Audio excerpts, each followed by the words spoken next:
Hey, my name's Lucas. In this video, I'm going to show you 5 cool things you should try doing with Ableton Live audio effect racks, in order from easy to difficult. If you find this video helpful, don't forget to head to my website using the link in the description and download my Ableton Live template packs, which include all of these pre-made. Number 1 is volume automation. Alright, so here we have a session where the vocal track has a bunch of volume automation for different sections. So I find this to be kind of annoying because if later, for whatever reason, I need to change the volume, and I do that here, it bypasses all the automation.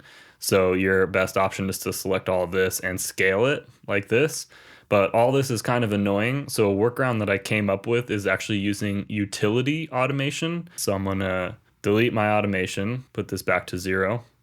Let's go to audio effects and grab a utility. And then I'm gonna group this by hitting Command G. I'm gonna show these knobs. We only need one volume knob, so I'm just gonna decrease these. Right click, hit rename, and we're going to label this volume. We're going to map gain to volume right here. Now we don't need this whole amount. So what I'm going to do is we'll do negative infinity to, let's just say 6 dB. Now we can close out of that. Now we can hide this, color this, and we effectively have a volume knob. So what we can do is in our session, you can automate audio effect rack volume. So right here we have audio effect rack volume. We'll hit the plus sign here so it's on a separate lane. Now we can have a bunch of volume automation wherever, but if we need to come back and adjust the overall level of the track independently, you can do that, and I find this to be super helpful. Number 2 is Effect Sends. We're going to create automated reverb sends or throws without using the sends or returns in Ableton. We're going to create our own using audio effect rack. So first we're going to need an audio effect rack. I'm going to open it up here, and I'm going to open up this right here so we can see the different chains, and I'm going to create 2 chains. So the first one we're going to label dry. The second we're going to label reverb. Now the first effect that you need here is actually going to be utility. So first we're going to put utility, and then I'm going to use Valhalla Vintage Verb, but you can use whatever reverb you prefer. You just have to make sure that the reverb effect is all the way 100% wet. Now all we have to do is we have to map this gain knob to macro 1, and we're going to label that reverb, color it. I like to do this with a bunch of different effects, but for simplicity we're only going to use one right now.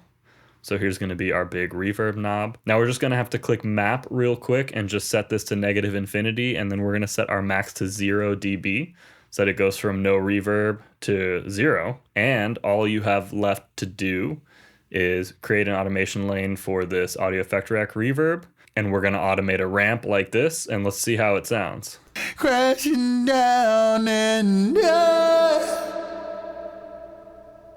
Number 3 is mapping third-party VST plugins. In this example, I have a guitar track here that I've recorded.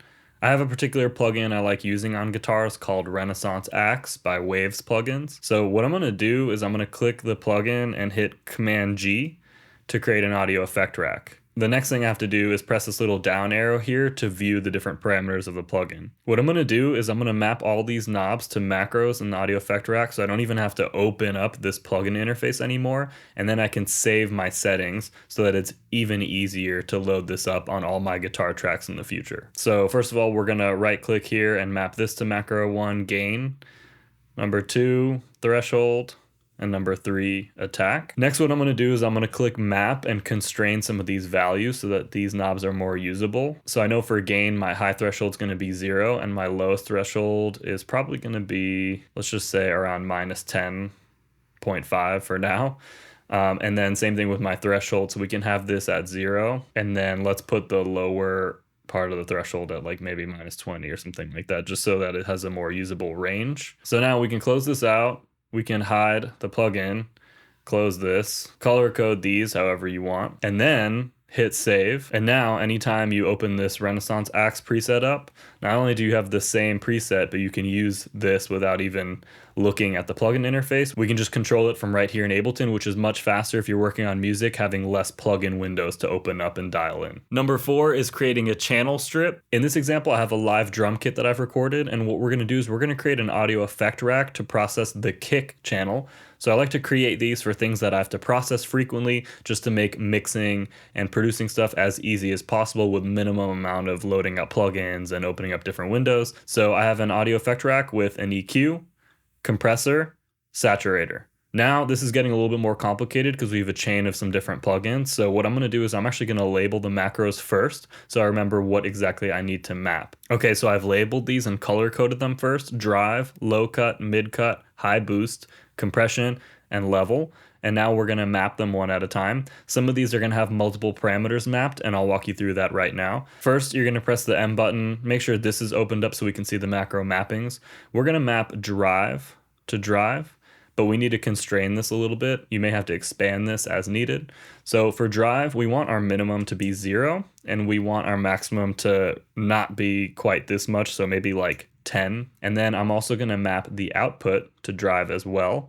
But what I'm going to do is I'm going to actually invert this range. It's going to be 0 and then minus 10, so that when we crank this drive knob, the drive goes up, but the output goes down proportionally. You see that? So that's perfect for drive. Next, let's do low cut. So what I'm going to do is I'm going to click this band right here. This is my low cut. We're just going to map frequency to low cut, but we also need to constrain this as well because we don't need such a wide bandwidth. So we set our lowest threshold to 10 Hertz and then our highest to 100. So we have this range. And now we're going to do our mid cut. So that's going to be this one. I'm going to assign gain, and then we're going to constrain this as well. So our minimum is going to be 0 and our maximum is going to be minus 6 dB. So here's our range. And then same thing for our high boost. We're going to map the gain to high boost, and then our minimum is going to be 0. Maximum is going to be 4 dB. I have my compressor set with a really slow attack and a really fast release, and I generally keep it that way for channels, so I'm not going to mess with that. I'm just going to map the threshold.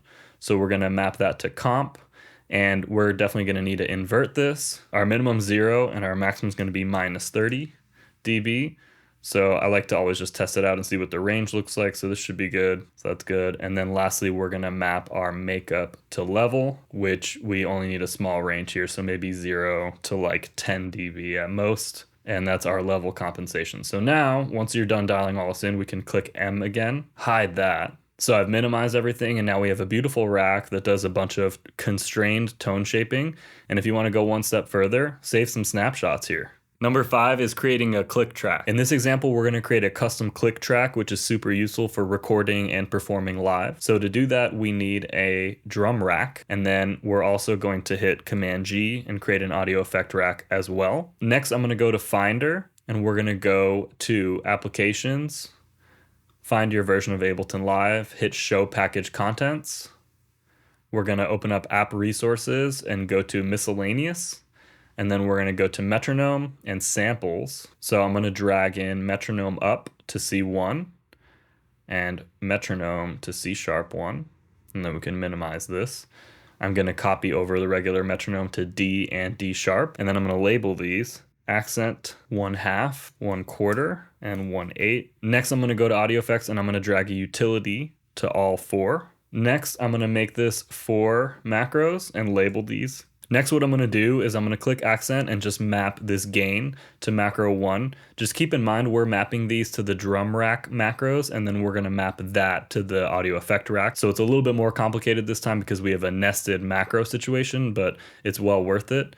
I'm going to go to half and map gain to 2, quarter and map gain to 3, and eighth and map gain to eighth. So now what I can do is I can label these, and then I'm going to press map right here and we're to constrain these values. So this should go from -infinity to 0 for all of them. And then we're going to map these to these. So you're going to just right click and hit map to accent, map to half, map to quarter, and then eighth. Now we can hide all the instruments. So here's our audio effect rack, and let's just program the MIDI. So I'm going to label this MIDI track click track, and we're going to create 1 bar using Shift Command M. So now I have my accent for the whole bar, half note on 1.3, quarter notes on 2 and 4, and then eighth notes in between. We select the MIDI track, hit Command J to join, and then hit loop. Drag this for the length of our song, so it's going to be looping. We dial in these parameters however you want. So I like it like this. And now we have a beautiful customizable click track. You can do whatever accents you want. You can route it to different outputs. It's super awesome. Thank you so much for watching. I'll catch you all in the next video.